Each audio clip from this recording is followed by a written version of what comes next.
ಇಂದು ಅಕ್ಷಯ ತೃತೀಯ ಸಂಭ್ರಮ. ಚಿನ್ನಾಭರಣ ಖರೀದಿಗೆ ಪ್ಲಾನ್. ಇವತ್ತು ಮತ್ತು ನಾಳೆ ಸಿಕ್ಕಾಪಟ್ಟೆ ಚಿನ್ನವನ್ನು ಖರೀದಿ ಮಾಡಬೇಕು ಅಂತ ಅಂದ್ಕೊಳ್ತಾ ಇರತಕ್ಕಂಥವರಿಗೆ ಈ ಬೆಲೆ ಏರಿಕೆ ಅನ್ನುವಂಥದ್ದು ಒಂದು ಸ್ವಲ್ಪ ನಿರಾಸೆಯನ್ನು ಮೂಡಿಸ್ತಾ ಇದೆ. ಅಕ್ಷಯ ತೃತೀಯ ಸಂಭ್ರಮ. ಇವತ್ತು ಮತ್ತು ನಾಳೆ ಚಿನ್ನ ಕೊಳ್ಳುವವರ ಸಂಖ್ಯೆ ಹೆಚ್ಚಾಗಿ ಕಂಡು ಬರುತ್ತೆ. ಆದರೆ ಚಿನ್ನ ಮತ್ತು ಬೆಳ್ಳಿ ದರದಲ್ಲಿ ಸಿಕ್ಕಾಪಟ್ಟೆ ಏರಿಳಿತ ಆಗ್ತಾ ಇದೆ. ಸದ್ಯ 24 ಕ್ಯಾರೆಟ್ ಚಿನ್ನದ ಬೆಲೆ ಪ್ರತಿ ಗ್ರಾಮ್ಗೆ 15,578 ರೂಪಾಯಿ ಇದೆ. ನೀವು 22 ಕ್ಯಾರೆಟ್ ನೋಡ್ತಾ ಹೋದರೆ 14,280 ರೂಪಾಯಿ ಇದೆ. 1 ಗ್ರಾಮ್ ಬೆಳ್ಳಿ ಬೆಲೆ 275 ರೂಪಾಯಿಗೆ ಏರಿಕೆಯಾಗಿದೆ. 1 kg ಬೆಳ್ಳಿ ಹತ್ತಿರ 2,75,000 ಇದೆ. ನಿರಂತರವಾಗಿ ಏರಿಳಿತ ಆಗ್ತಾನೇ ಇದೆ. ಇದು ಸಹಜವಾಗಿ ಗ್ರಾಹಕರನ್ನ ಆತಂಕಕ್ಕೆ ದೂಡಿದೆ.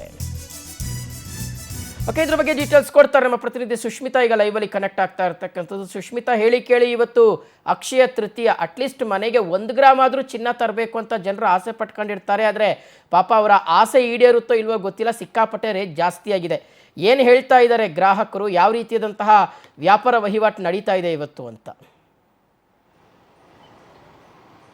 ಶಿವಶಂಕರ್, ನಾಳೆ ಅಕ್ಷಯ ತೃತೀಯ ಇದೆ. ಹೀಗಾಗಿ ಇವತ್ತು ಮತ್ತೆ ನಾಳೆ ವ್ಯಾಪಕವಾಗಿ ಚಿನ್ನ ಹಾಗೆ ಬೆಳ್ಳಿಯ ಮಾರಾಟ ಆಗುವಂತಹ ನಿರೀಕ್ಷೆಯನ್ನು ಕೂಡ ವ್ಯಾಪಾರಸ್ಥರು ಹೊಂದಿರುವಂಥದ್ದು. ಆದರೆ ಎಲ್ಲೋ ಒಂದ್ ಕಡೆ ಏರಿಳಿತ ಆಗ್ತಾ ಇರೋದ್ರಿಂದಾಗಿ ಚಿನ್ನ ಹಾಗೆ ಬೆಳ್ಳಿಯ ದರದ ಮೇಲೆ ಗ್ರಾಹಕರಿಗೂ ಕೂಡ ಕೊಂಚ ನಿರಾಸೆ ಆಗಿದೆ. ಅದರಲ್ಲೂ ಕೂಡ ಹೆಣ್ಮಕ್ಳಿಗೆ ಚಿನ್ನ ಅಂದ್ರೇನೆ ಒಂದ್ ರೀತಿಯಲ್ಲಿ ಫೇವರೆಟ್, ಪಂಚ ಪ್ರಾಣ ಅಂತಾನೆ ಹೇಳ್ಬೋದು.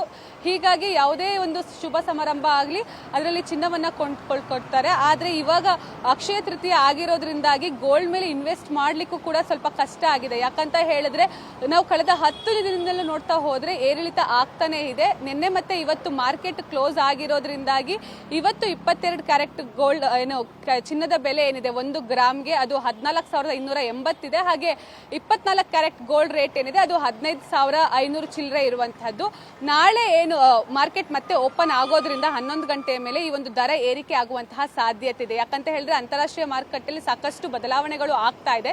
ಹೀಗಾಗಿ ನಾಳೆ ಏರಿಕೆ ಆಗುವಂತಹ ಸಾಧ್ಯತೆ ಇದೆ. ಹೀಗಾಗಿ ಎಷ್ಟು ಏರಿಕೆ ಆಗುತ್ತೆ ಯಾರಿಗೂ ಕೂಡ ಗೊತ್ತಿಲ್ಲ. ಅದ್ರ ಜೊತೆಗೆ ಇಳಿಕೆ ಆಗುವಂತಹ ಸಾಧ್ಯತೆಯೂ ಕೂಡ ಹೆಚ್ಚಾಗಿದೆ. ಹೀಗಾಗಿ ಇವತ್ತು ಜನ ಅತ್ಯಧಿಕವಾಗಿ ಗೋಲ್ಡ್ ಅನ್ನ ಖರೀದಿ ಮಾಡಲಿಕ್ಕೆ ಮುಂದಾಗಿರುವಂತದ್ದು. ಎಷ್ಟೋ ಜನ ಇವತ್ತು ಬುಕ್ ಮಾಡಿ ಹೋಗಿ ನಾಳೆ ತೆಗೆದುಕೊಳ್ಳುವಂತಹ ಪ್ಲಾನ್ ಅಲ್ಲೂ ಕೂಡ ಸಾಕಷ್ಟು ಜನ ಇದ್ದಾರೆ. ಹೀಗಾಗಿ ಕಾದ್ ನೋಡಬೇಕಾಗಿದೆ ನಾಳೆಯ ರೇಟ್ ಏರಿಕೆ ಆಗತ್ತಾ ಅಥವಾ ಇಳಿಕೆ ಆಗತ್ತಾ ಅಂತ ಹೇಳಿ. ಒಂದ್ ವೇಳೆ ಇಳಿಕೆ ಆಯ್ತು ಅಂತ ಹೇಳಿದ್ರೆ ನಿಜಕ್ಕೂ ಕೂಡ ಅಕ್ಷಯ ತೃತೀಯಾಗೆ ಒಂದ್ ರೀತಿಯಲ್ಲಿ ಗುಡ್ ನ್ಯೂಸ್ ಅಂತಾನೆ ಹೇಳ್ಬೋದು Shivashankar. Okay Sushmita, thank you ತಮ್ಮೆಲ್ಲ ಡೀಟೇಲ್ಸ್.